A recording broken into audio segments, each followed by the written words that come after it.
Hello and welcome into my latest live feed. Today is, what is today? Today's Black Friday. It's the 23rd of November, 2018. And today we're going to continue where we left off yesterday. I did this build with the Gamdias Talos M1 case, which has the tempered glass side panel. And these parts, some of these parts are going to come out, we're going to upgrade it. It's occurred to me I don't show very many upgrades on the channel.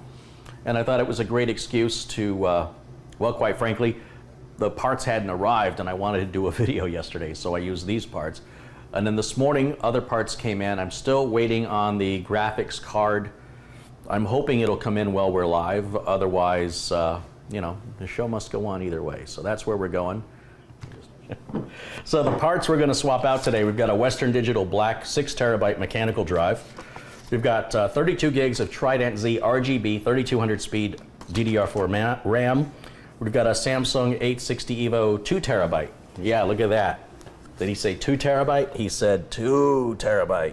Ooh, ah, oh.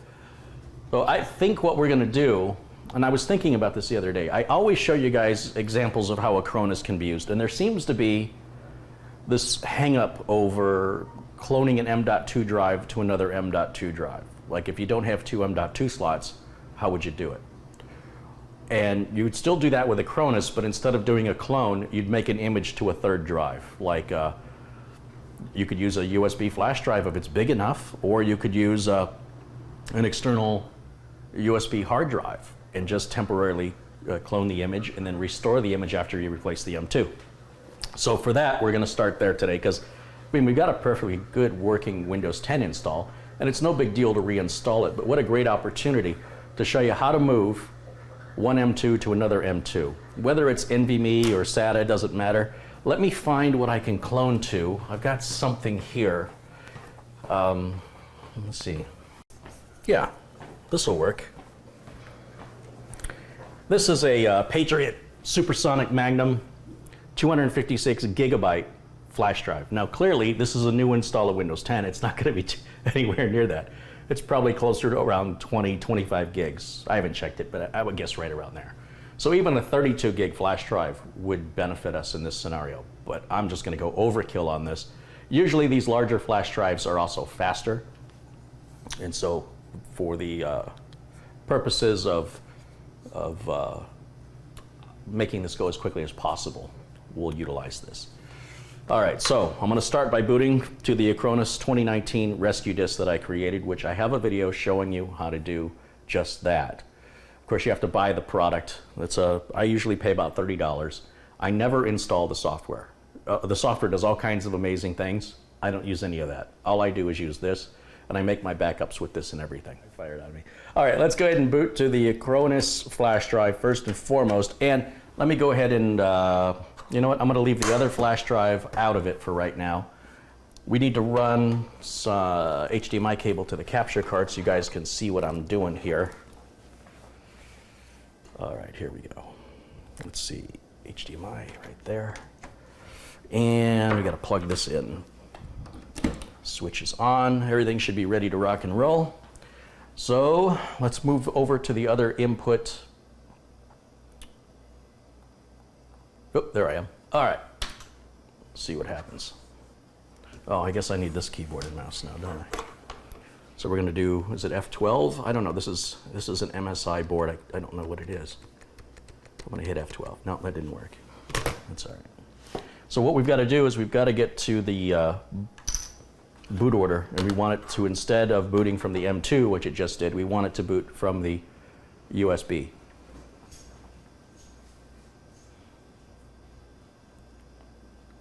So what I'm going to do for that is, this can be a little tricky in Windows 10.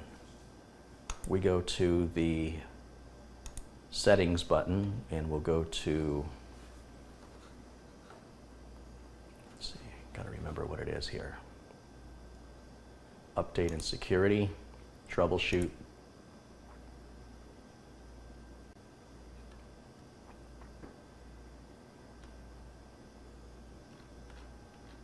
I'm sorry, not troubleshoot, it's under recovery. We want advanced startup, so restart now.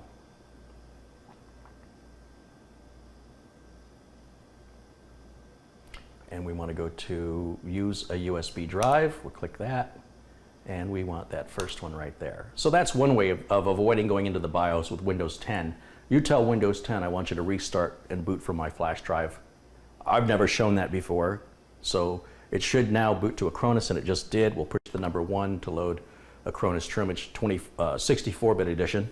And once Acronis loads, then I'm going to plug the flash drive in and give the software a moment to recognize it before we start the imaging process. So it'll just take a moment here.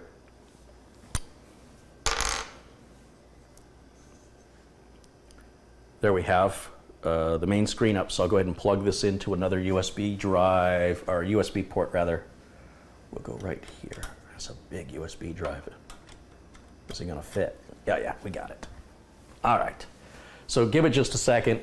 USB devices can take 30 seconds to a minute to get recognized. So what I'm going to do is I want to go to backup right here. I'll click backup. I want to back up my disk and partition. And which disk do I want? Well, I want the 500 gig disk, which is this one that's already selected as disk 3. And everything is checked, right? Just by making sure you check next to disk 3, it'll check everything below it. And these are the 3 partitions that Windows 10 made during that install. And I'll hit next, and it wants to know if I'm creating a new backup or adding to an existing. We're creating new. It wants to know where we're going to put the backup. We're going to put it on, is it this drive? I should see, that's our main C drive. The D drive, hold on a minute. Let me go back because I wasn't paying attention to the other drives that were offered. Okay, so disk 2, it shows, is the 256 gig USB drive here. What is disk 1? Oh, 416 megs. That's the USB flash drive I just booted Acronis from. It's a 2 gig flash drive, but it partitions it out as just the size of the ISO image of the bootable image that we use to create the USB flash drive. So we're not going to be using disk 1. So we are going to go to the D drive. So again, make sure that disk 3 is selected with all the partitions. We'll hit next, and it wants to know where we're going to. So we're creating a new backup, and we're going to the D drive. So we'll select D right here, and we'll just call this,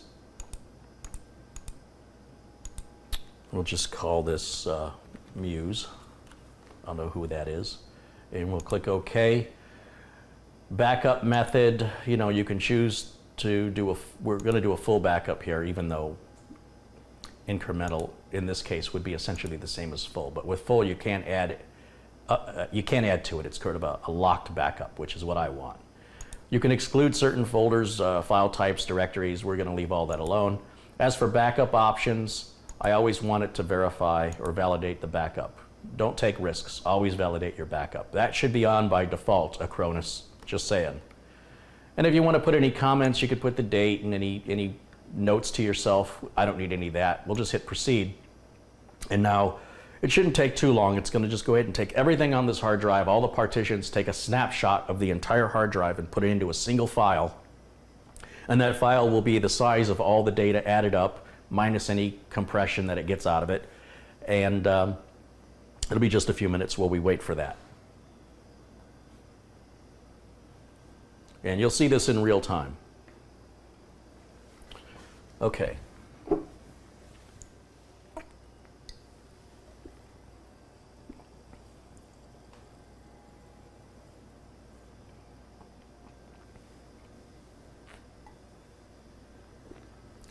They want to know if this case has a slot for a DVD drive. I don't know where you would put it. This is a big piece of glass that would prevent any access to a USB drive. And this, obviously, you'd want, and this you want. So I don't know where else you'd put one. You could always plug a USB external DVD drive in there, but there doesn't appear to be any place that I can tell for, as you can see, there's no brackets here to mount any drives apart from putting some 3.5-inch drives flat against the back of the motherboard tray. There's no place for a DVD or an optical drive. So I would safely say no. But if anybody knows differently, please let me know. There, the backup operation is already done. That didn't take too long, did it? So let's go ahead and click OK on that. And we can close Acronis, but I can't see the X because I'm in the way. Ah, now I can see it. Honestly, you don't even have to hit the X. At this point, I just hit the switch on the power supply. You don't have to wait for it. There's nothing to be saved here. We're going to leave the Acronis disk plugged in for right now. With the power supply switch in the off position, I can now replace that M.2 drive. So we're going to start there. We grab the 860 EVO and let's get this open.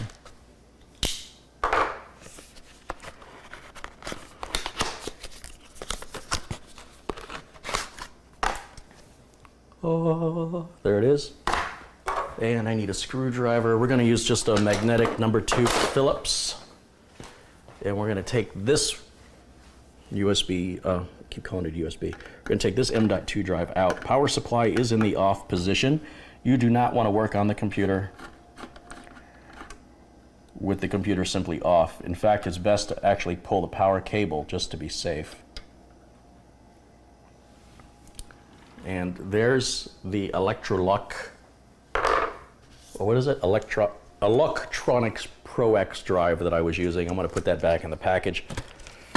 And it'll show up in another build in another day. It served its purpose for this build. Now, in this instance, we're actually going from an NVMe drive to a SATA drive with Acronis. But with that image, we can recover that image to anything that'll hold it. In other words, anything big enough to hold the storage data. We're looking at hard drives, solid state drives, flash drives, memory cards, whatever will hold it, we can move it to. Now, getting Windows to boot from a memory card, that's another, that's ridiculous. But yes, Windows will boot from the image that whatever we restore it to. And I just want to emphasize that with Acronis, you can image anything to anything. And in this case, this is a very common question I get. What if I have an M.2? How do I clone it to another M.2? Now, this is not the only way you can do it. This is the way I do it. So here is our M.2 SATA, because this is way too expensive to get in NVMe. And we'll just pop that right in there. Are you guys able to see it all? No? All right, so now we've got the drive right in there, right there, as you can see right there. And now I'm going to just put the screw back down on it, tighten it back up. This lazy Susan's not working with me today. It's working against me. So I think I'm going to have to lay it down because this is getting too much of a challenge. All right, hold on a minute. Let me just set this down. This should be a lot easier now.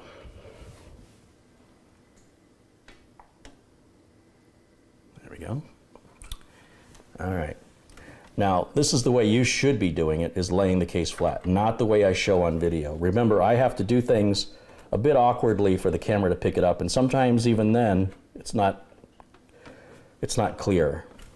So if I were doing this without a camera, this is how I would be doing it, and therefore, this is how I recommend you do it as well. Let gravity work with you. Use it to your advantage. Don't fight it. All right, I think I've got that lined up now. And should be able to put the screw in to lock it into position.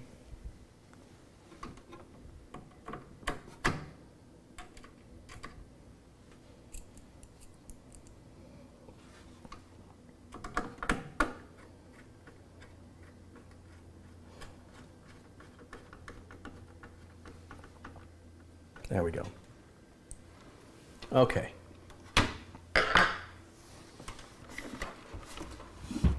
Now, there's no operating system, there's no partition, and there's no format on this new M.2 drive. So the only thing the computer can boot to is that Acronis rescue disk. That's the only thing that's bootable in the system. So let's fire it back up. I got to hit the power supply switch first. Let's fire it back up. And there shouldn't be anything we have to do special. It should just go to the Acronis boot. Let's try. Let's move over to the other input. Turn the camera back on over there. There we go. There we go. And we'll see if that works like I think it's going to, or if it's going to make a liar out of me. Pretty sure it's going to work like I think it should. Should get the Acronis menu up here in just a moment. System's got to figure it out. Yep, there it is. Number 1 to load the 64-bit edition, just like before.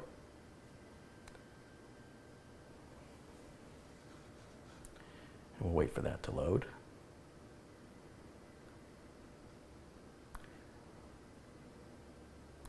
All right, now, geez, I sounded like Duff Man for a minute, didn't I? Duff Man. Sorry, Simpsons reference. Now we're going to go to recovery, and we're going to recover this file right here. Right-click on it, choose recover. It says, where do you want to what do you want to recover? Specific partitions or the whole frickin' thing? I think it should just say the whole frickin' thing right here. That would be really clear, but no, engineers don't talk like that. We want to recover the whole disk and partition and select next. And as if that wasn't enough, we still have to tell it which, and we want all of this, all of that.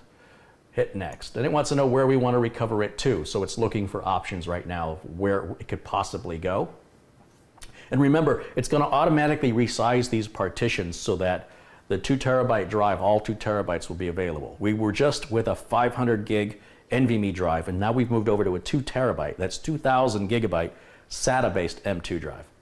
And it says right here, drive 1 is not initialized, or disk 1. That's the one we want. And then we hit next. And we hit proceed, and now we wait. Now, generally, the recovery is faster than the backup process because we did the verification, right? So watch how fast this is. You can't install Windows 10 this fast, let alone download the updates and the drivers and make those little minor configuration changes. That's what makes this so amazing. And that's why I say, as long as you have a good backup, who cares if your hard drive fails? Look how fast this is. Now, granted, if you've got a hard drive that's, 6 terabytes, how are you backing that up? You're backing it up to another 6 terabyte hard drive externally, I hope. It's done. So we click OK. Once again, we can close this window over here. We'll just shut it down. Again, I don't have to do that. That's my OCD. Then I just reach over here and just shut the darn thing down. Unplug both USB flash drives. So this was our image on this one, and this is the Acronis boot disk. We're done with both of these. And I'm just going to set them down, and that's all I have to do. Just turn it back on. Oh, hit the power switch again. Then I'm going to turn it back on, and it should just go right back to how it was. It's really just that easy. There's, other utilities that you can use to clone, but there's so much you have to tweak and modify. And with Acronis, everything's just automatic. And I realize it sounds like I'm some kind of a shill for Acronis, but I am. I am a shill for Acronis, and they don't pay me. I'm a real working technician, and I love this tool. It's one of my favorite tools. And I wish Acronis would pay me to say that, but they don't. But I'm still going to say it anyway because it's true. When I have my choice of any cloning software to use, I always go to Acronis. Every time I've tried something else, everything always falls short to me.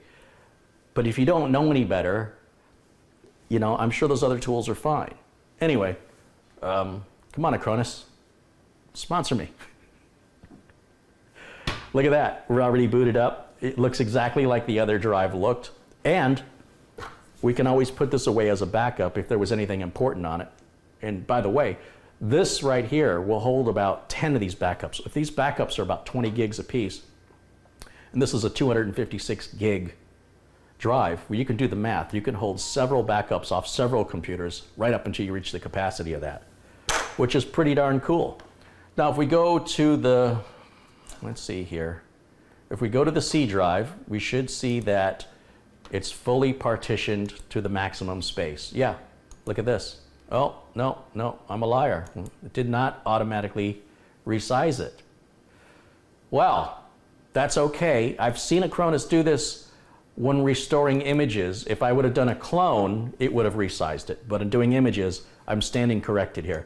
But it's easy enough to fix that. We just go to Control Panel, and we'll go to Administrative Tools, and then under Computer Management, And then under disk management, which will come up here in just a moment, disk management.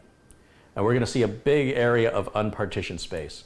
I'm sure there was an option in Acronis I could have selected. I just was too confident. We're going to extend the volume, click next, click next, click finish.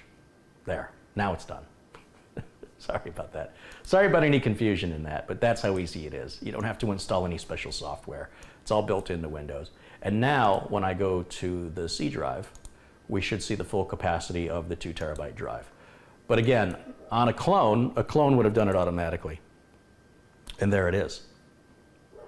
And everything's set just the way I had it. What more could you possibly want? That's pretty awesome. Let's go ahead and shut this down. Now we can swap the RAM out. Real super easy to do the RAM. I'm gonna, again, make sure the power supply is in the off position, drain any additional power out of the board before we start. And we're gonna pull out this team group memory that I have. Just open the retention levers and remove the modules.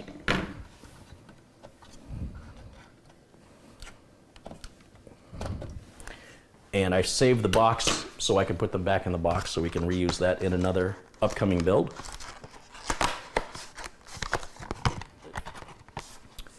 Let's see, let's get the RAM opened up here. So for this time we're using G.SKILL's TridentZ RGB RAM. It looks quite a bit different physically than the team RAM that I just used. The team is a little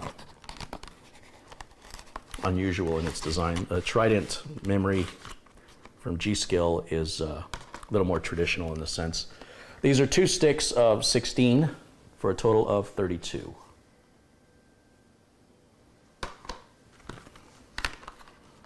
We're going to go right back into the same sockets where it came out of. And this way she's got 2 more sockets. If she wants to buy another kit of 32, she could bump this up to 64 just by doing what I'm doing now with 2 more identical sticks into the remaining slots.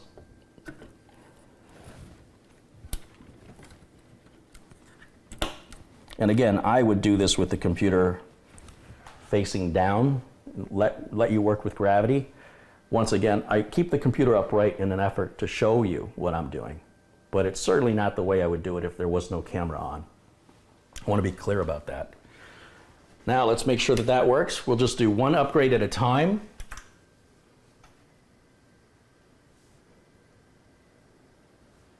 And RAM just lit up. Let's go over to the other feed. F1 to run setup. And we can turn XMP back on because we switched the RAM. XMP back on. And then we'll, once again, my video is in the way that I can't see. We want to click exit and yes. And now this time it should reboot and get us right into Windows, and we can verify that we have 32 gigs of RAM. Once we get into Windows, we can check that.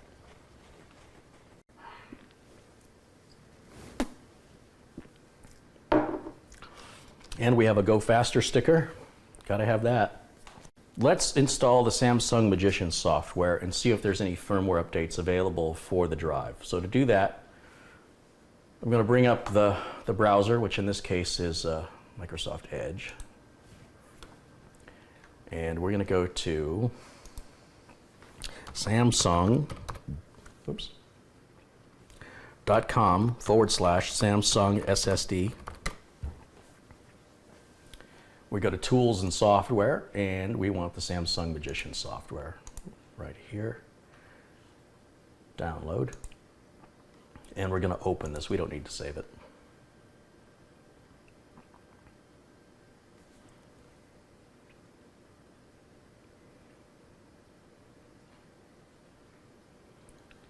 And we'll just double click on the installer and give it a second as it extracts. Click yes. Click OK.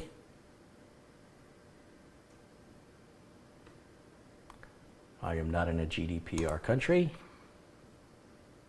Click next. agree to the end user license agreement, or EULA as we call it. Privacy policy, okay, that's where it's installing to. We don't want any desktop icons, that's fine. That's where it's gonna go, that's fine.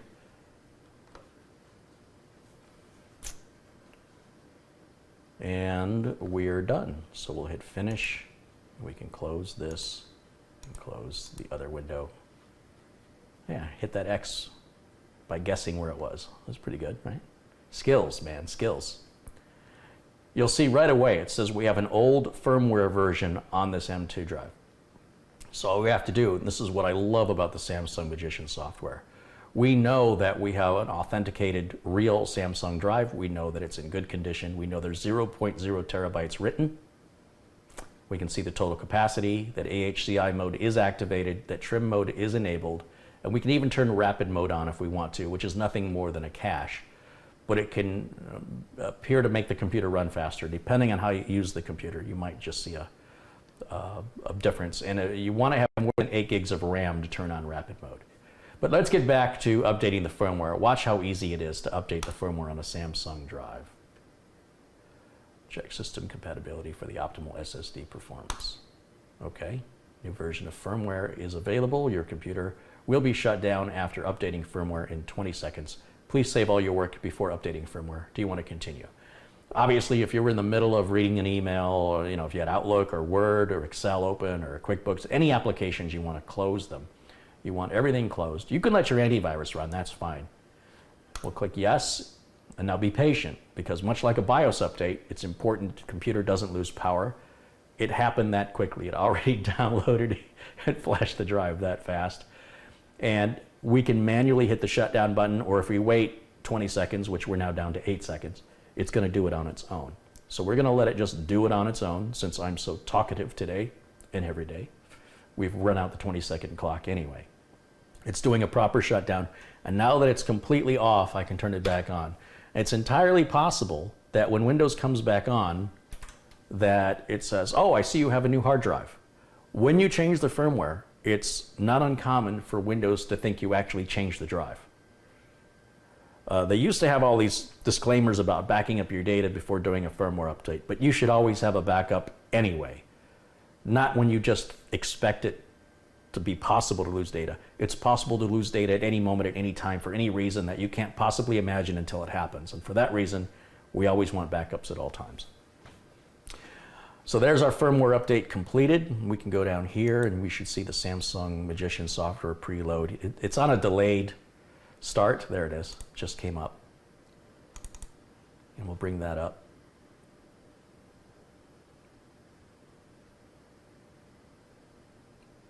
Now firmware version is the latest. It's perfect.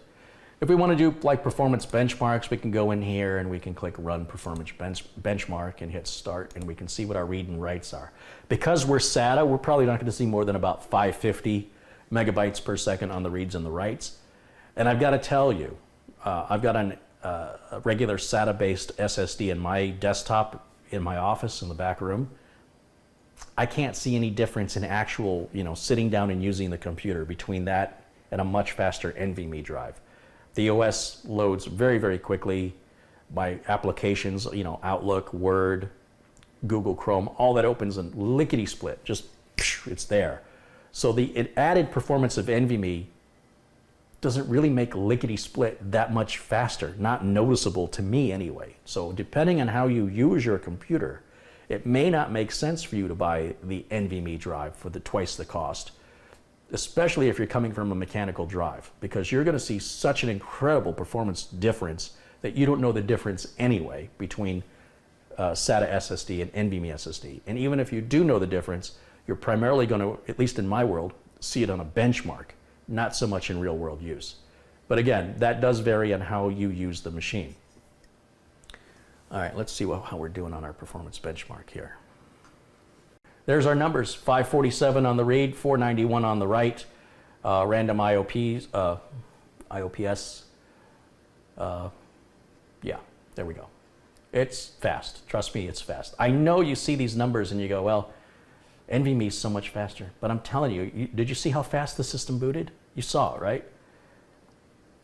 Changing that to NVMe is doesn't really make that much of a difference in the boot time. It really doesn't. It might shave a second or 2 seconds off of what is already a very quick boot time. So you reach this point of diminishing returns. But again, everybody's different, and you buy what's right for you. This is what's right for this customer. Saves a lot of money for something that they probably don't need. And if they change their mind later, you saw how easy it was for me to swap it out, right? Like, let's say the prices of the NVMe drives come down to where they're at the price of what this drive costs now. Customer might decide, I want that, it's affordable. And they would just do the same Acronis procedure, pop it in, bada bing, bada boom, you forget about it. You're done, you're out of here. It's easy, easy, easy, easy. The only thing is the drive may be pretty full by then, so it may take a little bit more time, but the process is exactly the same. Whether it's SATA, NVMe, mechanical drive, solid state drive, flash drive, memory card, if it can hold it, Acronis will back up to it or clone it. So.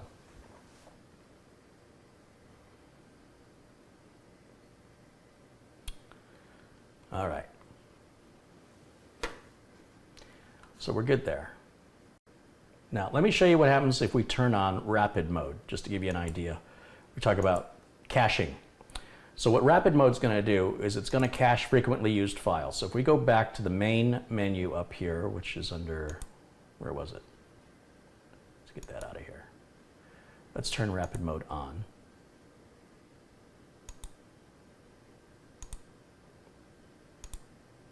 And it needs to restart the computer once it does this.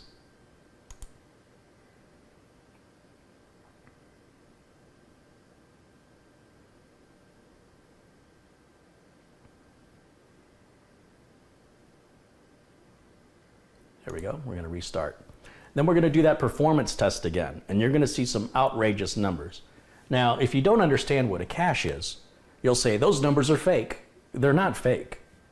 Those numbers apply when you're reloading the same files over and over. And a lot of gameplay loads the same DLL files, for example. And it could make a real difference in how quickly things load. It's not, cache is not an illusion. It can improve performance. In some cases it does, and in some cases it doesn't. It shouldn't make anything worse though. But if it does, you can always turn rapid mode off. So here we've restarted now with rapid mode on, and we're going to run the same performance test again. And I want you to see the difference in the numbers and what caching can do. Think of caching like this. Let me start the test and then I'll explain. These are our previous numbers. I want you to remember these numbers, okay? Take a moment and remember what these numbers are, because your mind is about to get blown. Here we go. Now we're just about done with the performance test, and watch the read and write numbers. They're about to change, and they are accurate.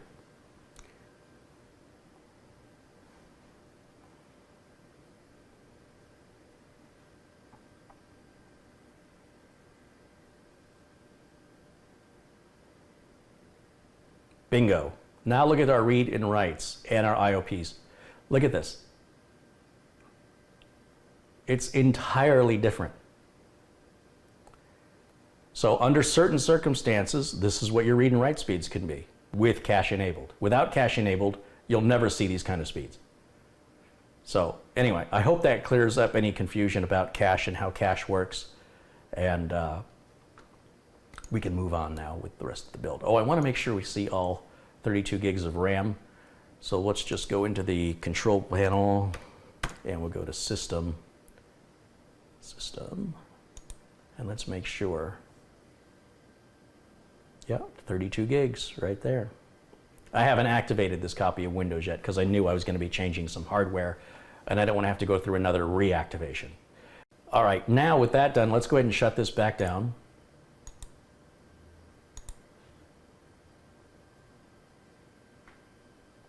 Very good. And let's get the hard drive installed. So let me just close this here and turn this around. And here is the Western Digital 6 terabyte.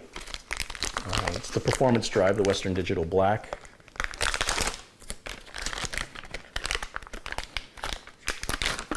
They package it like a bag of chips. I was a little disappointed there's no chips in here. Well, there kind of is. That was bad, right? All right, anyway, 6 terabyte, crack me up.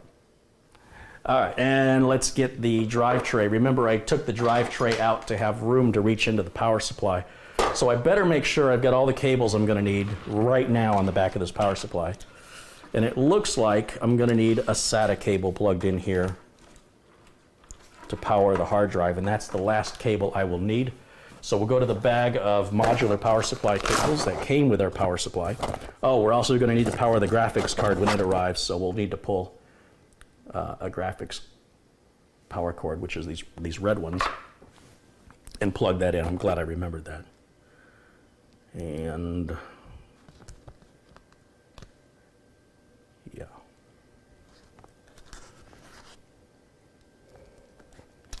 So here we go. This is our SATA cable.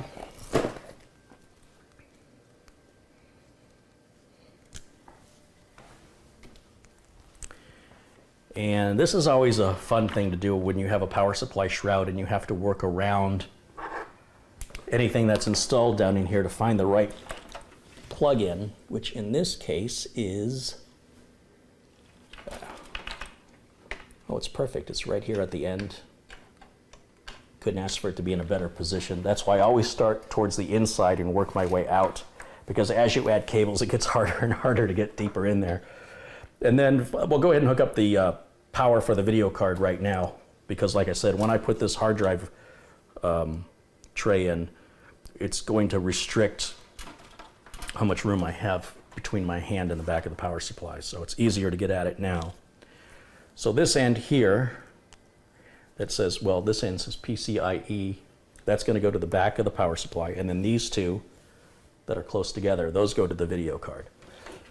And the connectors are also red. That's clever. So it's really easy to find them on the back. The plug and the connectors are both red. I'd like to see more power supply manufacturers adopt a color code technique.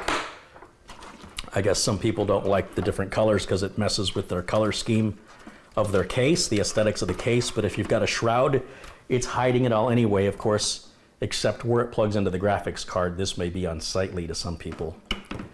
But they make pills for that now, just saying. All right, so I really don't want to set this down on its glass. I said glass. So I'm going to take the glass door off again. So I'm a little worried about marking it up.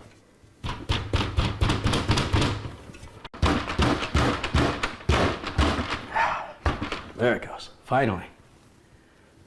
All right, let me just put this away.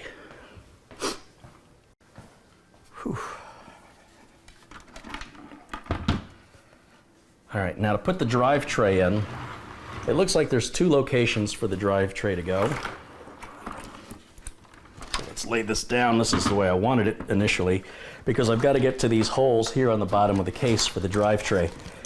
It looks like the drive tray could be mounted either in this hole here or this one. This one obviously gets us a little further away from the back of the power supply, which is what I want. You'd want to be closer to the power supply if you installed, say, a liquid cooler up front. That's why they allow it to move, depending on how you configure the case, what your needs and configurations are. So now with these cables all in the way, this will be a little bit of a trick.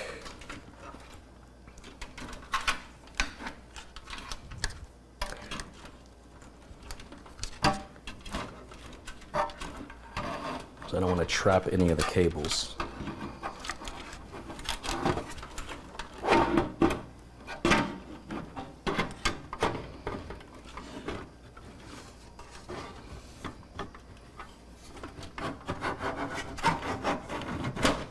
Go. And then the screws are right here. I've kept them out. Remember, there were 6 of them that held that in. So let me get my cordless driver out here. Oh, I feel popular today. All right.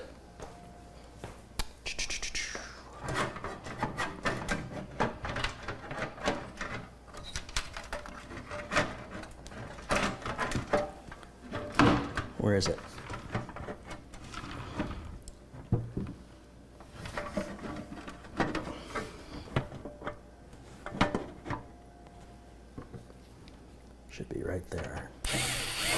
There we go. Oh, you know what? Am I putting this in the right side up? Yeah, I am. Okay. You want to make sure you put your hard drive tray in the right way. You might find it difficult to get the caddies in and out. They only come out on one side. All right.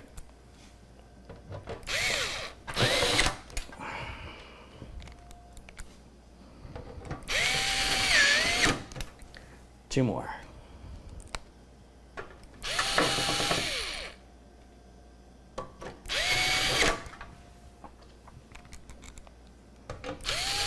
That's it. That installs the caddy back in. So when we bring this back up, you'll see now why I put those cables in while I could, while the tray was out. Because I can still get a hand in there, but it's much, much tighter now.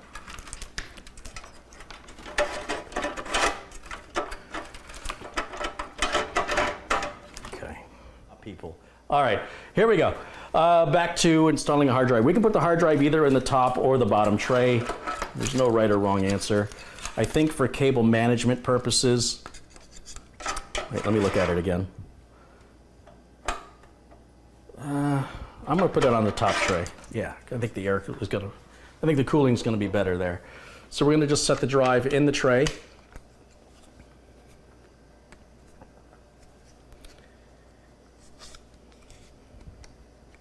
Ooh, it is grabbing the drive.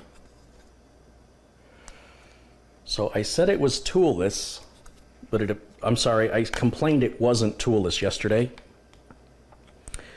which it is not for 2.5-inch drives, but it appears to be toolless for 3.5-inch drives. The caddy has little nubs that go into where the screws would normally go.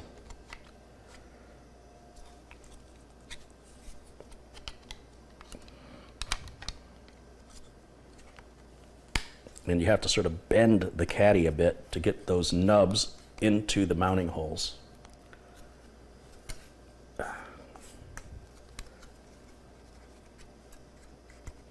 It's just not going. How about now? There. Hard drive is in the tray, no tools. Thank goodness that is toolless. And then the drive will just slide right into its slot and it will lock into position right here. See that? It's locked in. Not the most secure lock, by the way, but when the back panel goes on, it's got nowhere to go. It's certainly not going to go forward. It can't. Not only is the power supply shroud in the way, but the actual hard drive cage itself prevents that from occurring. So the only way it can come out is this way. And with the metal panel on it, it can only move about 1 inch. It's not going anywhere.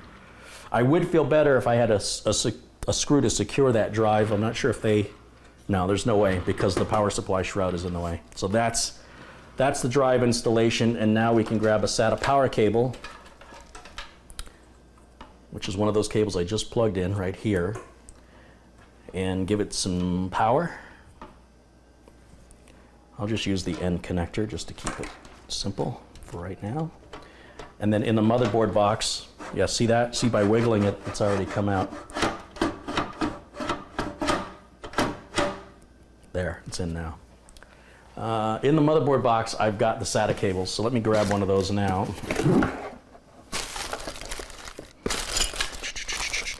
Here we go.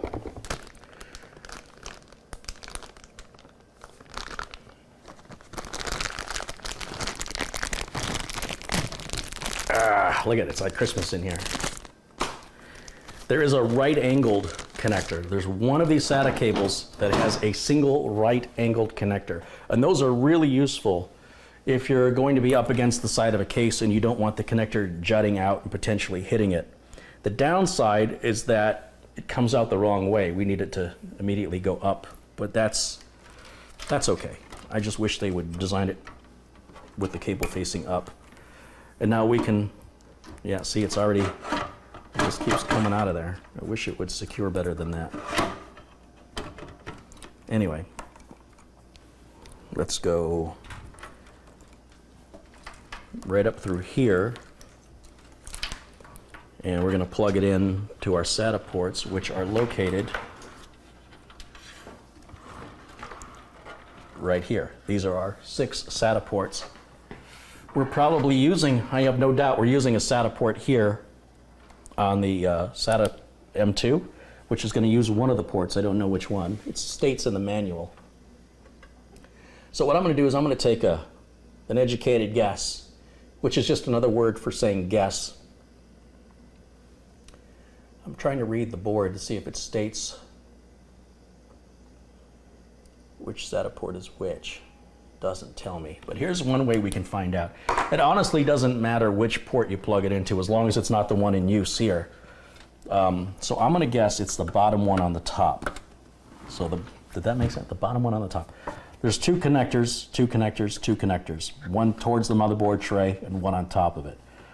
Generally, a good board design will always have the first drive, the lowered number, being towards the motherboard tray, because if the lower number is above it and you only have one, it blocks the ability to plug another drive in behind it without unplugging it first. So that's just bad engineering as far as I'm concerned. Let's find out which way MSI did this. I could just read the manual, but that's too boring. I'd rather do it this way and find out for myself. And what we'll do is we'll go into the BIOS and we'll see which port it's plugged into. The BIOS will tell us. Got me? You got me? You get me, bruv? All right, I'm in a weird mood today. What's new? Here we go.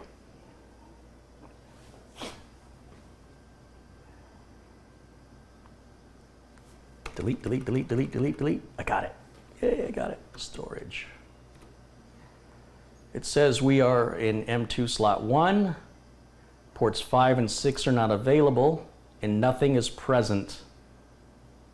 So I've got it in the wrong slot. So I'm going to go to the opposite side. This may be 5 and 6 on the top, and down below maybe 1 and 2. So what I'm going to do is I'm going to just shut this back off by hitting the switch on the back of the power supply, right there. Wait for the fans to stop. And I'm going to reach in and I'm simply going to unplug the SATA cable from the top connector. We're going to put it on the bottom connector closest to the motherboard and see if that is recognizable there. Here we go, one more time, power back on. And delete, delete, delete, delete, delete. Just keep hitting that delete key over and over again.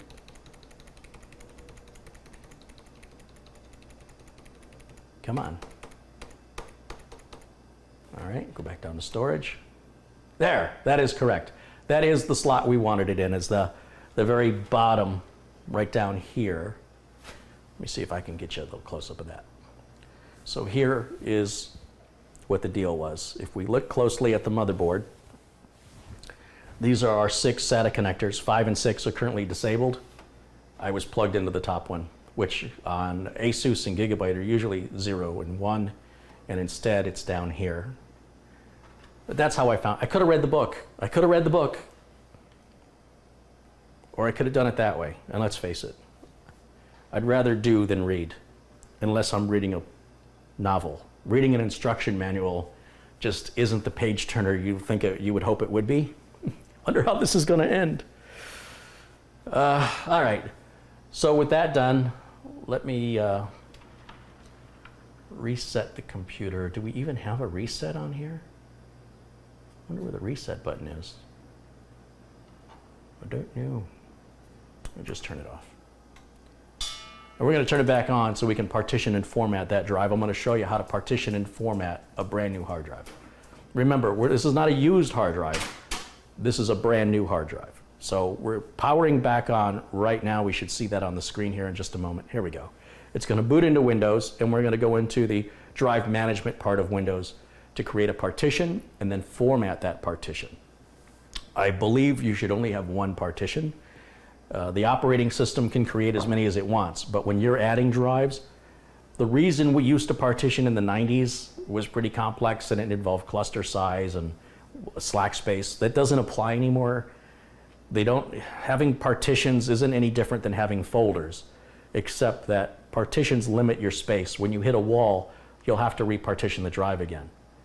If you just create a folder instead of a partition, you're separating out your data, or whatever it is you think getting a separate partition makes anything any easier for you. Do yourself a favor, one partition learn to use folders. All right, that's my opinion, that's my recommendation, that's my advice, and it's worth whatever you paid for it. All right, now let's go here, down here in the search bar. We're going to go to disk management, type DISK, and right here it says create and format hard disk partitions. That's just a shortcut doing what I did earlier with going to the control panel, administrative tools, computer management, disk management, would eventually get me right here. It sees we've added a new drive. It automatically sees that. If you just stick with all the defaults here, you should be fine. So just click OK. There's an unallocated drive. Right click on it. Click New Simple Volume. Click Next, click Next, click Next. You can give it a name. We'll call it 6TB. We'll do a quick format. If you don't do a quick format, we're going to be here a long time. And click Next and finish. There it is, done. Now when we go to our system folder, when we look at our drives, we go to this PC, you'll see now we have the C drive and we have the D drive. The D is the mechanical we just added. I want to make sure indexing is turned off. Just wastes a lot of space. So we'll turn off indexing, click OK, click OK. And we already turned off indexing here previously, right? Yes, we did. Very good. All right. Shut it back down. And we'll go back to the main camera. Now, Gesundheit, thank you. All right, so if anybody has any questions, now's a good time to ask. I'm going to let the computer cool down for just a minute, and we're going to swap out the 2400G CPU for the 2700X, but I don't think this has built-in video, does it? So I won't be able to fire up the machine once I do this until the GPU arrives. So right now, I'm stalling. Here's what the box looks like for the 2700X. It includes the, what is it called? The Wraith Spire cooler, something like that. There's information on the top of the box with regards to details on the CPU. Discrete graphics card is required. Yes, it is. Well, I'll tell you what. Let's open the box and see what's in here.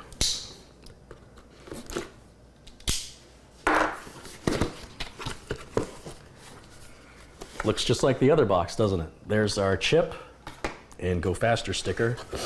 Now this is the cooler you guys warned me about yesterday. You said this mounts not with screws but with clips. I hope you're wrong. I really hope you're wrong. I got a sneaky suspicion you're not. This is my lack of familiarity with the AMD chip lineup. I wish they would be consistent. I really do. I really, really do. One of the things that throws me right off is the square CPU cover. That sometimes AMD coolers are round, these are square. Oh, and it has clips. It's got those darn clips. That sucks. Oh, that sucks. So you buy the cheaper CPU and you get the superior mounting mechanism for the cooler. You buy the more expensive high-end CPU and you get the old inferior 1990 style clips. Oh, AMD, what are we going to do with you, huh? Well, do know that you don't have to use this cooler. You can buy a third-party cooler. But at the end of the day, what matters is how well does it work.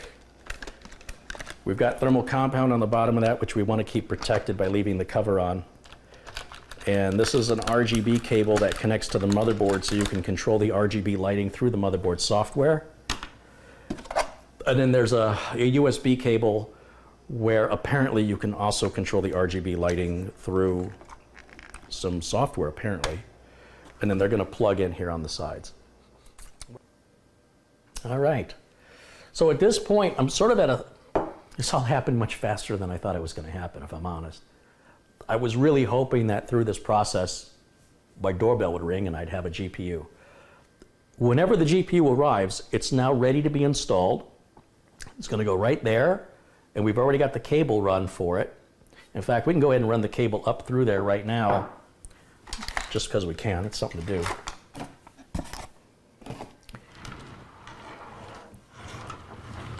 So we'll take this cable, And we should be able to run it. Let's see, how am I going to do this?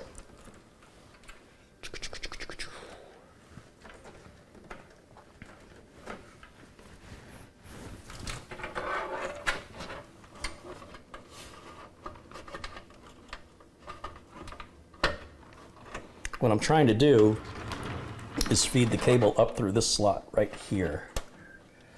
Oh, you know what? This one's actually better. It's a little closer, a little easier to get to.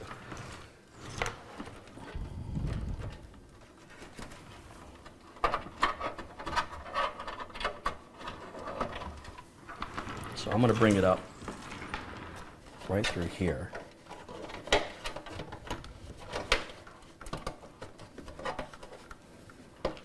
There we go. So that'll plug into our graphics card right up here, and we'll feed the rest of it back down. And the cable management, as you can tell, is going to be fantastic on this case. It's going to look really nice.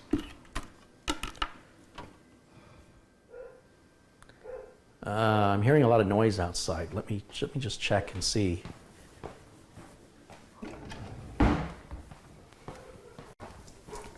Yay! It's arrived. Look at that. Could I have timed that any better? I don't think I could have.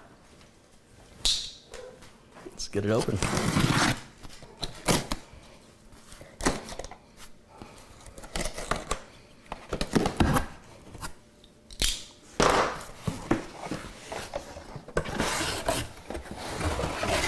Dun, dun, dun, dun. All right, so let's go ahead and get the CPU out of here.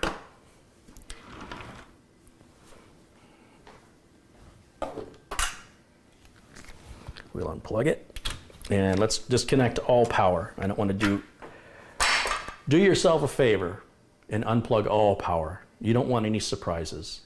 All right, let's get the CPU out of here.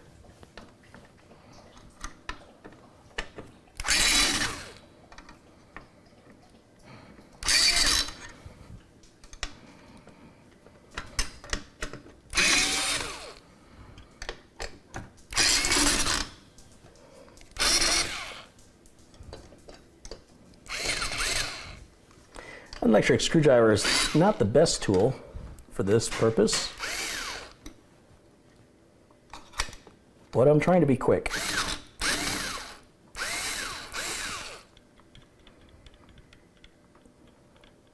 It's on there really good. Sometimes that thermal compound can be like glue, so we're going to go ahead and set this back down again. So, oh, there goes the back plate. So we definitely have all the screws out. So now it's just a matter of sort of gently wiggling. Don't get a screwdriver, don't pry it. You just want to grab the heatsink, wiggle it left and right while lifting on it, and it will come up. You definitely don't want to pull the CPU out of the closed socket.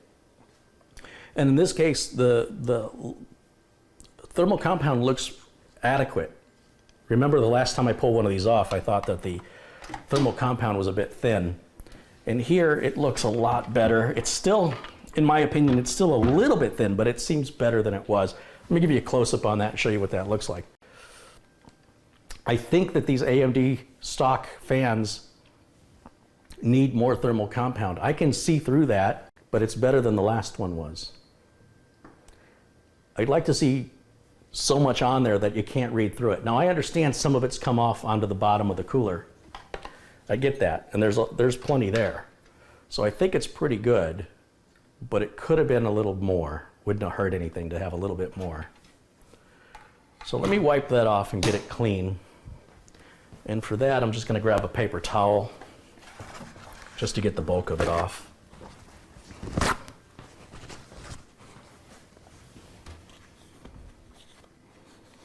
Yeah, it just feels like a... I mean, barely any is coming. I mean, that's all that's collected on that. It's hardly any at all. So when I reuse the CPU, I'm going to have to put thermal paste back on it. But I think we should be putting thermal compound on these manually. Like on this cooler here, where we've on this cooler right here, where we've got the compound pre-applied. I think it's too thin. I think I'm going to wipe it clean and put my own on there. just to be safe. It just seems like AMD is not putting enough thermal compound on their coolers. It's awfully thin.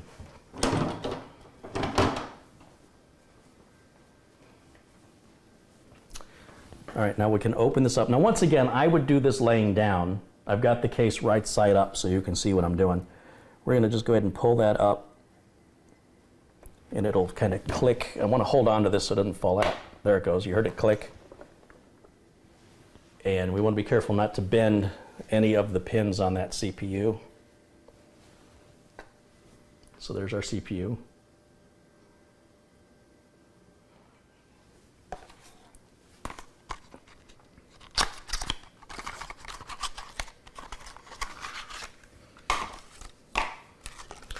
This is what the CPU looks like in its package.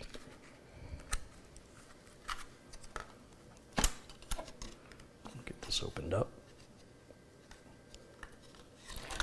And again, you would want to do this ideally with the case facing down, but just so you guys can see, we're just going to keep it in the same orientation it was in.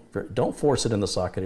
It should sit very gently right into the socket, and then close the lid or the latch, and that locks it in place. And that just upgraded our CPU from the 2400G now to the 2700X, just that simply. Now I have to put those little brackets on that I took off and threw away when I took them back out of the trash.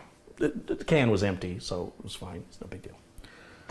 And we'll go ahead and put this back plate that came, this is the back plate that goes back here. We gotta put that back on because it fell off. That's what you heard hit the counter a moment ago. And in the motherboard box, I've got those little brackets in here somewhere. Oh, put them in a bag.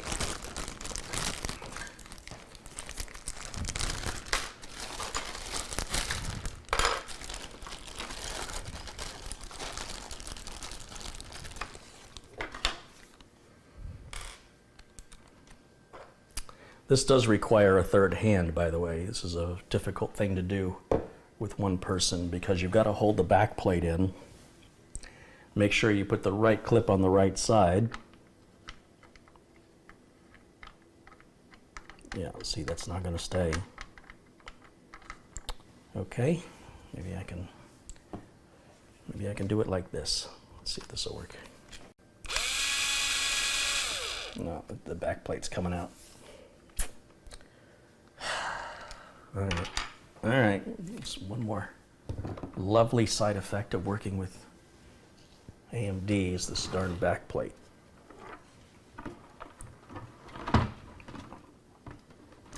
Every chip manufacturer's got its pros and its cons,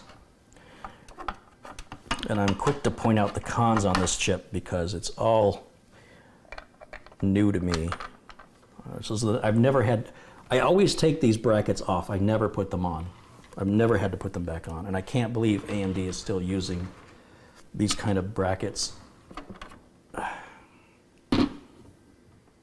for their high-end cooler on a high-end chip. And that the low-end chip comes with a better secured cooler. Don't understand that. There's one. Now where did the other screw go? Hold on a second, let me pick this back up.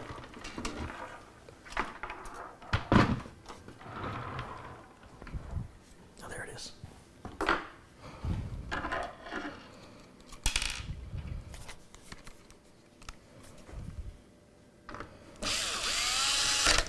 Now, all right, let me get this other bracket back on now.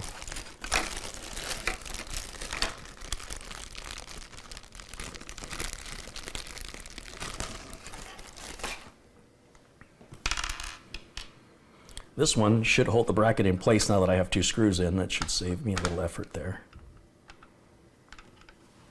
So, here we go.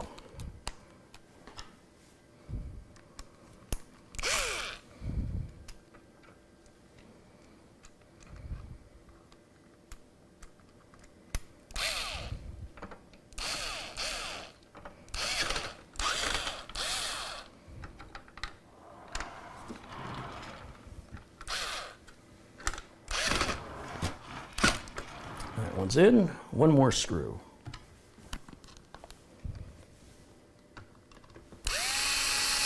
Good. I'm gonna just take this one back out, tighten it back down again.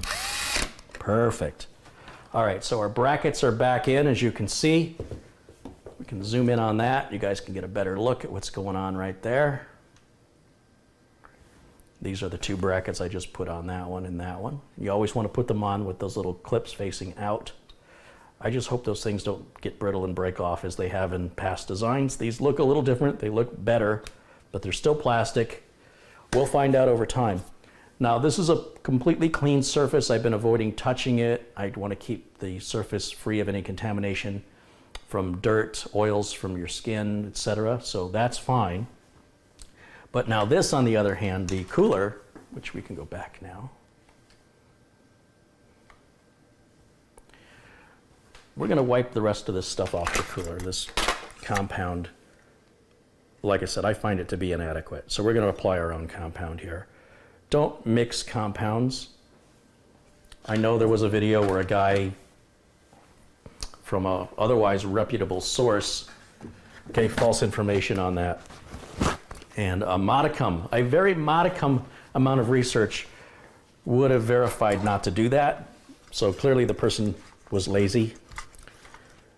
Just because something works doesn't mean it's working optimally. And I think that's one of the biggest mistakes I see in the PC building community. And I see where people are putting things together, and it works, and they don't know they did it wrong. I've had customers bring me machines they built themselves, and they didn't have it configured right, and it was running at half speed. You know, back in the day when you had to set your BIOS manually for the clock speed on the CPU, your multiplier, they would just stay with the default in the BIOS, and their CPU would run at half speed. But it was so much faster than what they were upgrading from, they didn't know anything was wrong. So of course, after I fix it, whatever the problem was they brought it to me for, I fixed the BIOS and the machine's twice as fast. And like, oh my gosh, it's like a new computer again. It's faster than it's ever been. All right, so I've got some denatured alcohol here and Q-tips, and we're gonna just clean the bottom of this heatsink off. We want it to be a mirror-like finish. Once again, if I just slap some thermal compound on there the way it is, it's gonna work. It's just not gonna cool as good as it would if the surface was completely free of any dirt, contaminants, previous thermal material. Remember, just because it works doesn't mean it's working optimally. I had one guy, he bought parts and he said, I already bought my parts, would you put it together for me? And I said, sure. And they were just horrible parts. It was really hard to put together. Then he got it and he wasn't happy with the orientation of the fan. I said, fan won't go on any other way. You pick those parts. And I never heard from him again. And I just reminded him, I did it for free. So, yeah, I won't do that again. The old expression that no good deed goes unpunished certainly held true. So I do have a certain standard with regards to what parts we're using, because it can, what you save in money, you spend in time. And just because you have the time doesn't mean I have the time. So anyway, enough of that. Now we can apply our thermal compound. Let me go back to my office and grab some. Now, there's really no right or wrong way as far as how much thermal compound you put on. You want full coverage over the surface of the CPU. So you don't apply your thermal compound to the heatsink. If it comes from the factory, like this heatsink did, that's fine. Then you would not apply any at all. You just plug the heatsink on there and you're good to go. We're going to replace the thermal compound because I don't like how much AMD is using. I think they're using too little. So for that, to keep my hands clean and to keep from any finger oils contaminating, I have some rubber gloves. Are you ready for your exam?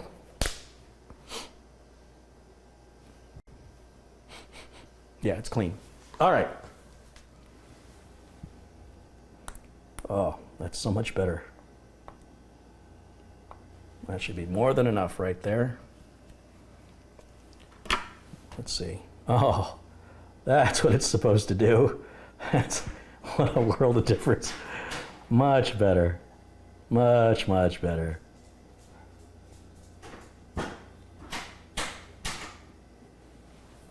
Round. Let's go ahead and lay this down. You just want to make sure you have full coverage over the entire IHS, or the internal integrated heat shield. And this cooler, how's this go on? I guess it's going to have to go on with the latch. I want the latch easy to access, so I want it on this side. And I'm just going to set the cooler on top. You definitely want to lay the case down for this, because the cooler's heavy, and the thermal compound can be messy if you have it slip and fall around in there, so just FYI.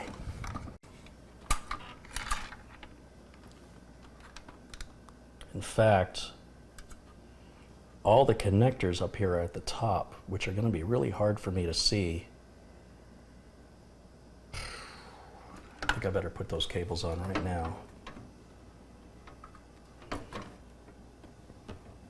Or I won't be able to get them on once it's in place.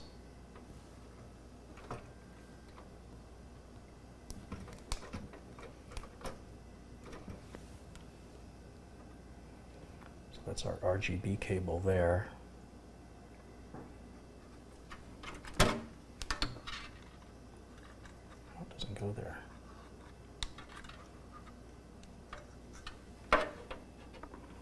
Goes on this side.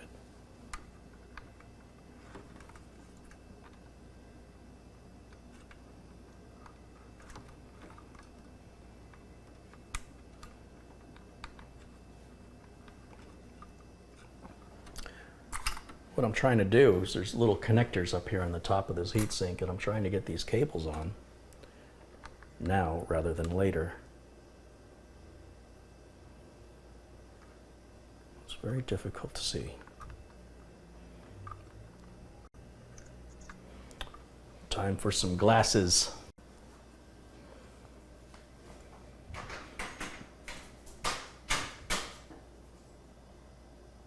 Oh no, this is a 4-pin. I had it right the first time. It's going to go on this side. And then that little rubber piece can go back on.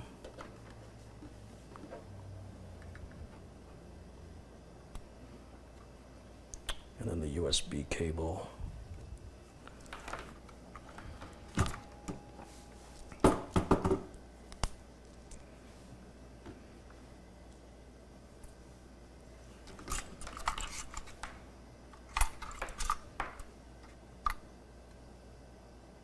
Oh, that's a switch. That's not a connector. That's a switch that says low and high.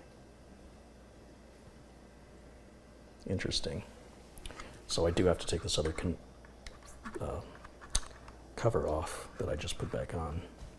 And this one's going to go right next to it. But I'm just glad I saw that now versus trying to do that when the thing is already mounted. All right, now let's see if I can. I'm sure it's not going to make this job any easier. Have cables in the way.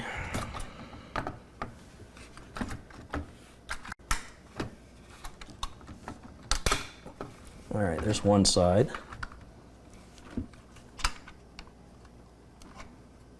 There's the other side, and now I can just bend the latch down. Whew, it's an awful lot of pressure on there. I get nervous when these latches feel like they're going to break. It is so tight. There it goes. All right, it's in. Ta-da! I'll tell you what bums me out. They really want these cables to come out of the bottom. You can clearly tell with the AMD logo in this direction that it makes more sense for this AMD logo to be here. But if I put it up here, that means this latch is going to be up in here and these cables are going to come out of the bottom here. And I don't like that. I'd much prefer to have the cables as hidden as possible by running them out through the back here. Now the cooler is going to work fine in either orientation. It's really an aesthetics concern at this point, and also a maintenance concern, because if I have to release that latch to take this cooler off, to have it down in here, especially if you had a radiator or anything mounted up here, it wouldn't give you much room. I much prefer to have the latch down here.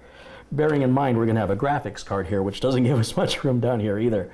So there's a part of me that wants this AMD logo notification up on this side. But I hate the idea of these cables coming out from the bottom. That just kills the deal for me. Now we can put the graphics card in.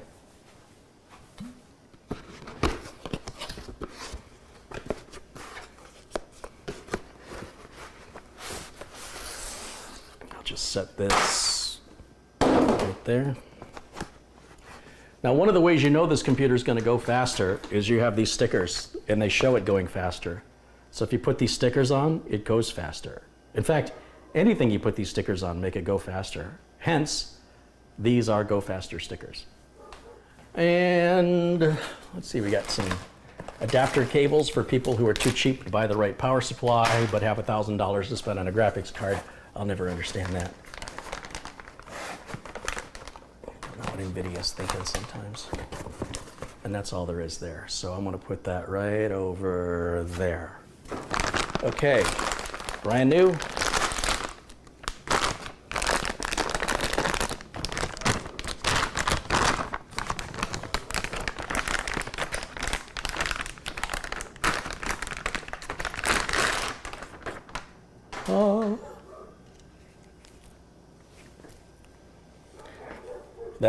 Those red words, it says remove this tape before using.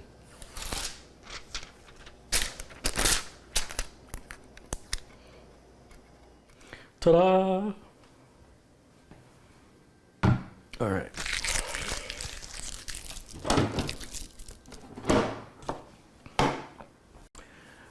Now I'm going to have to remove two of these slot covers. Which two do I have to remove? Let's see if we line this up.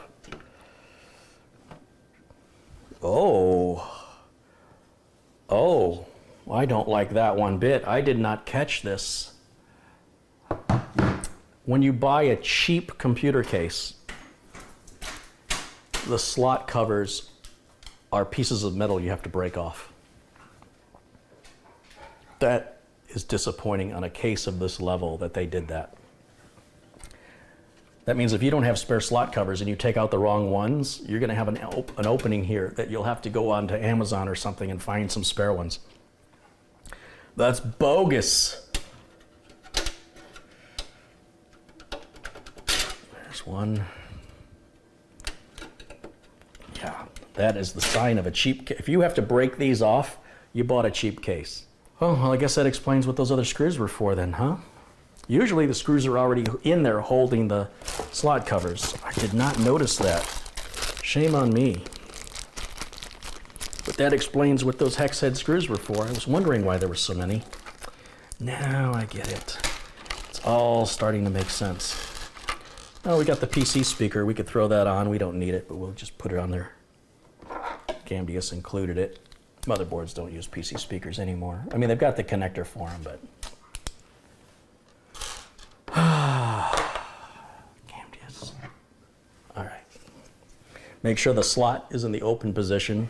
It's just like the memory has like a retention lever. Make sure that retention lever is open. Make sure you line up the video card with the slot and that the ports are coming through the rear slots here. And once that's all lined up, you push it and you should hear it click into position. Yeah, it clicked. It was quiet, but it did it. And I need to grab two screws to secure the video card now. So there's one.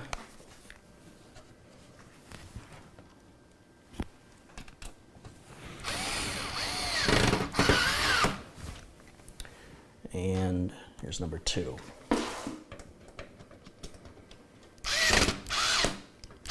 All right, done. And now we can hook power, and the way we're going to do that is what? What's it going to be? I guess we're going to go this way. Put on the 8-pin connector, and then we'll put on the 6-pin connector. You probably think this computer is better now, better now. Wait, what? Don't do that, Carrie. Okay, sorry. All right, set that over there. What is that? Oh, it's a rubber band. All right, let's get some power to this thing.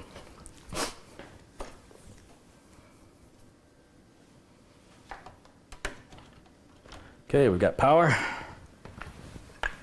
Make sure you plug the HDMI cable into the graphics card, not into your motherboard, or you may not be happy with your performance. I'm going to take this little plastic cover and place it over the motherboard. I'm going to take one of the the DisplayPort connectors off too. I can't get it off because the card is just sitting a little too high. I'm gonna have to lower it just a little bit.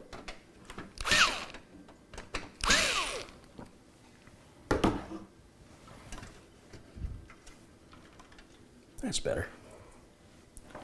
And I'll just take this little cover and put it on back here. That way the customer won't see that as options. I've also had customers say there's no ports on the back of this video card because they don't know that those are little plastic covers keeping the ports free of dust.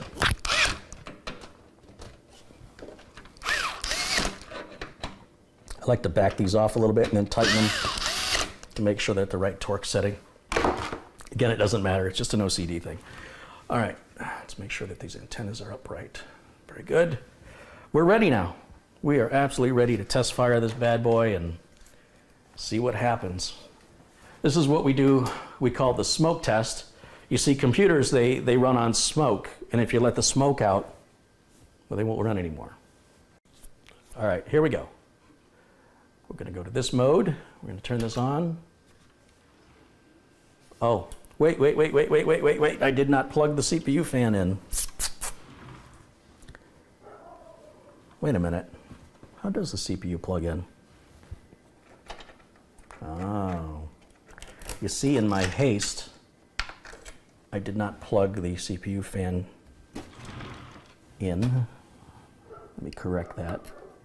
And I know I didn't plug the RGB stuff in. I'm not worried about that just yet. It's going to work just fine without it. Although, is one of these USB? One of these is, I'll plug the USB one in because it's quick. I don't know where the RGB one goes yet. So let me just plug in the USB one because I know exactly where that's going to go. Right there. Perfect. Where does the RGB go?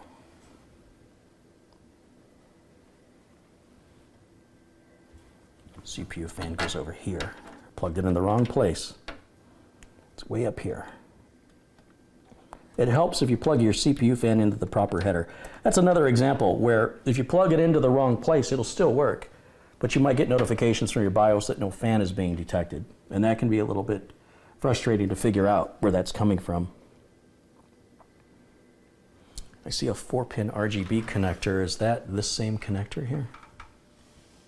Ooh, I think it is. Maybe I will go ahead and plug it in right now because it's way over here, but I don't know which side is pin 1.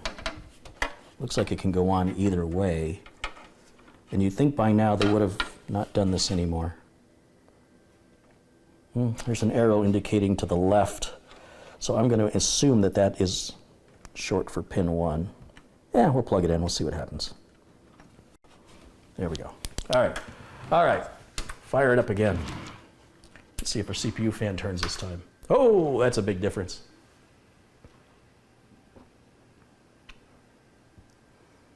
Wow, there's a lot of colors going on here. Oh boy, yeah. Wow.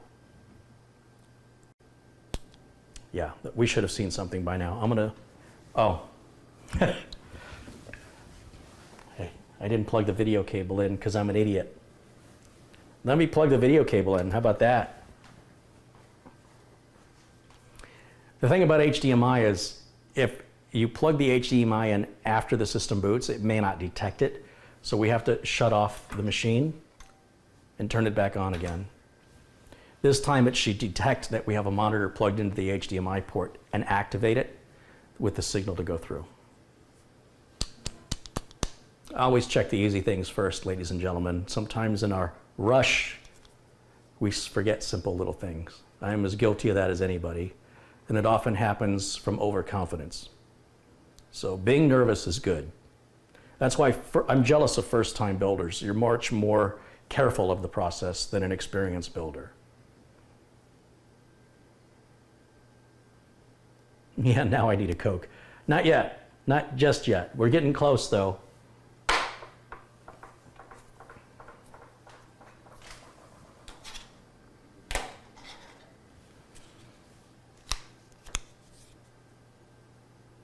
So far, so good. It's going to detect some new hardware.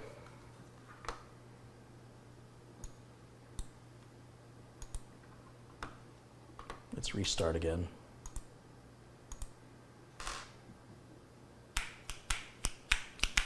Got my flash drive. It's got the NVIDIA driver on it, so we don't have to wait to download that again. I'll give you guys a close-up here of what the machine looks like, since you don't need to look at my mug. All right, Jimmy, you tell them. You let them know you mean business, boy.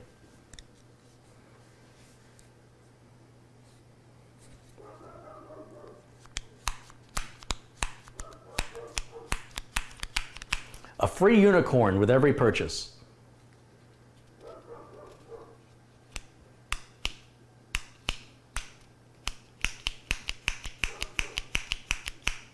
Wonder why the Wi-Fi stopped connecting.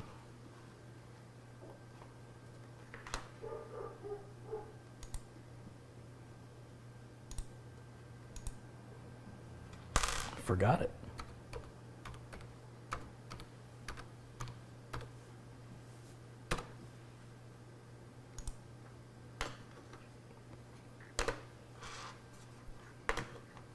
That's better.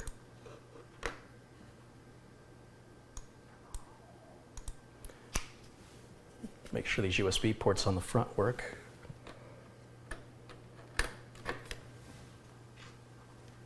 Yay! It's a good sign. NVIDIA driver right there.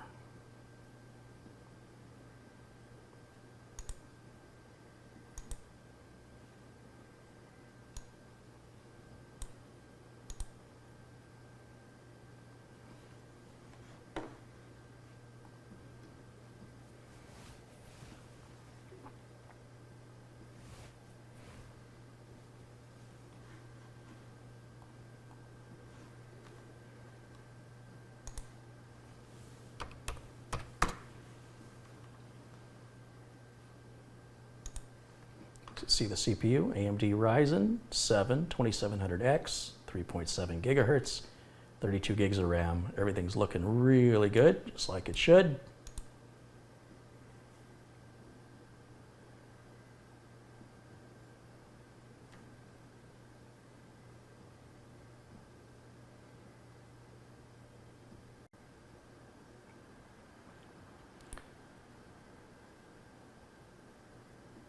Oh, it already loaded a driver in the background. It's all right, we're going to replace it anyway. All right, we got the driver installed, so now we can run the benchmark and see how it runs. All right, there's the performance benchmarks, 251.8 frames per second with a score of 6343. A big difference. Let's see if I can find a rear case fan for this. This is going to want, looks like a 120 or a 140. 140s are going to spin slower because they're bigger and they move more air. So we want a 140. I think I used these. I think this came from a radiator. This is a Corsair fan. And we're using Corsair screws, so we shouldn't have any problem with this. And if I put it with the logo facing up, the cable comes out of the proper side. That's the fan I want to use. It's better all the way around. Except for the color, I guess. It'll do all right.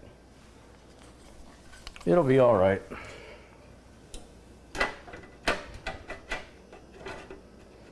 It's a tight fit, though.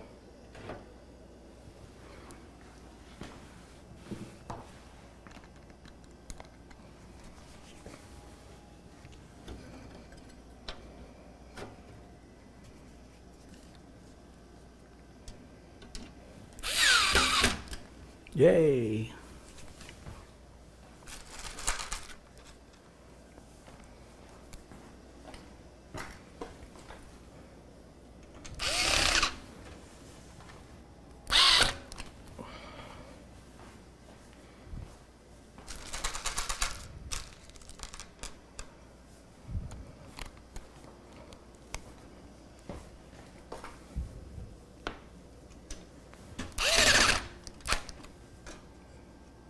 One, two, three, one more.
fire it up now.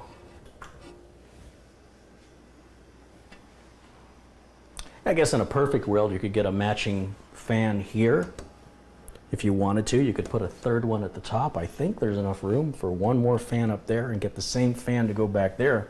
If you wanted to, you could order those from Gamdias. But in the meantime, we at least have rear exhaust.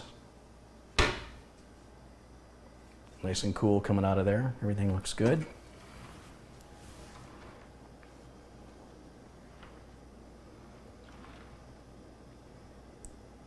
A lot of reflection.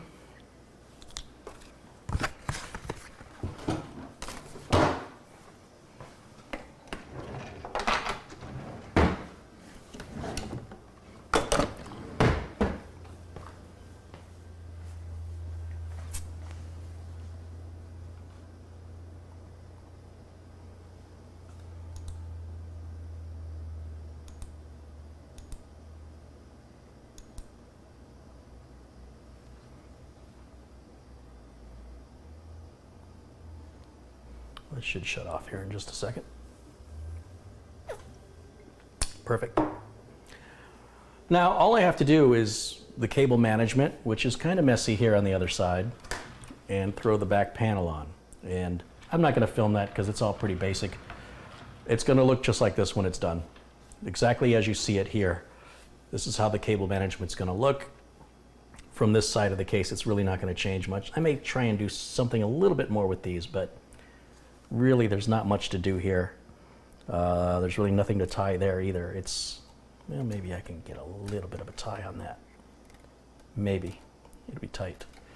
But that'll pretty much be it. I'll just wire tie these together or zip tie these together here, zip tie these together, zip tie this, clean up the back of it, throw the panel on it, and it's ready to be delivered. And then Mara can get back to the serious business of kicking butt. Oh, and then she games too. I was just talking about her work. All right. Remember, if you like the video, please hit that that thumbs up button there. Just give that a little clicky. And if you want to know when new videos are posted or the next time I go live, just hit the subscribe button. If you've already subscribed, make sure you hit the bell icon, or if you're just subscribing, hit that bell icon, because YouTube will not send most people notifications by default. You have to tell YouTube to do it. You would think that subscribing implies you want notifications, but apparently they got a lot of complaints and they changed it. So remember, if you're going to subscribe or you've already subscribed, then hit the bell icon. It only appears after you subscribe. Turn those notifications on if you want to know when new videos are posted or when I go live. That's how you know. That's going to wrap it up for me. I will see you all again very, very soon. And until next time, bye for now.